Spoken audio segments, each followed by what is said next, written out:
Extreme poverty is not only about empty pockets, it's about empty plates, empty dreams, and almost a complete exclusion from the system. In the year 2025, Kerala claims that they have eradicated extreme poverty. Here is how. The World Bank defines extreme poverty as earning less than $2.15 per day. It is about 180 rupees per day in Indian money. But in Kerala, the extreme poverty eradication is not only about economical, it is multidimensional.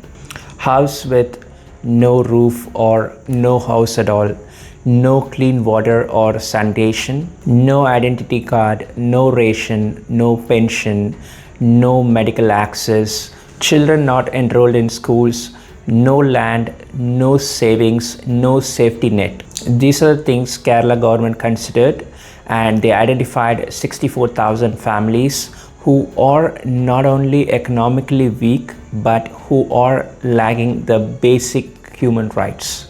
Now let's talk about how Kerala started this process. They did not rely on the old data. They started the house by house campaigns.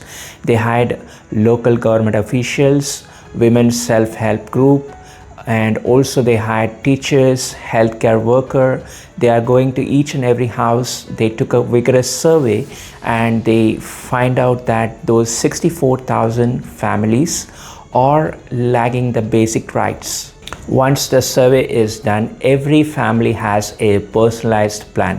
For example, the families with no house access were given land and house, and the family who needs job, they were given job. Especially the women were hired in the Kudumbashree, a women self-help group. So similarly, the students, the children who were not at all getting education were admitted into the schools. Self-development kits were given to the families, and also they have distributed micro loans through Kudumbashree, and also they were distributed lands, and their skills were developed. For example, they were taught how to do farming, how to do tailoring, and also they were taught how to do fisheries. Based on the family and based on the location, they were taught on how to proceed further with their life. And it did not just end up after providing all the welfare, and also the government was closely monitoring those families just to make sure that they will continue their livelihood and also they will not slip back to the extreme poverty. And to do that, it was not a cakewalk for the government. For example, there are a lot of tribal lands in Idiki which has no road. The volunteers, the government employees had very hard time to reaching to their homes to complete the survey and to provide them the welfare needs. Some families were undocumented, no proof, no ID card, even they didn't know when they were born, and also there were a lot of climate challenges while doing all the welfare. And also the one more important thing, the Kerala government did not even leave the migrants from the other states as well. They make sure whoever lives in Kerala should not be left out, and all the welfares are given to all the families. They are finding out who are in the extreme poverty, and they made sure that they will bring all of them, despite they are from Kerala or they are from the other state. They made sure everyone should come out of the extreme poverty. And despite all the effort, the state government led by Pinarayi Vijayan, the CPIM government, made a deadline. They made sure that this has to be met by the year 2025, and they have achieved it. While we talk about the Kerala's government achievement of eradicating the extreme poverty, which was led by the Chief Minister Pinarayi Vijayan, we should also talk about the Kudumbashree organization. It is a women's self-help organization.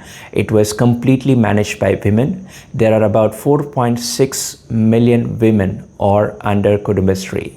Their work is humongous, and they played a huge role in eradicating the extreme poverty in Kerala. And what surprises for me more about Kerala is there are governments in India, especially in North India, they have deadline to build a temple. But in Kerala, they work on people who are highly marginalized. So it's easy to build a temple and to win over people, but it is very hard to complete a mission like this. Even most of the people, don't even have ration cards, they don't have voter ID, they are not going to vote for the government, but still the government care about them, and they find out them, and they try to bring them out of extreme poverty. It is really a greatest achievement. And also there are a lot of developed nations in the world who are yet to bring all their citizens out of extreme poverty. But again, what Kerala has done is commendable, and this is something which is not at all easy. Hats off to Kerala.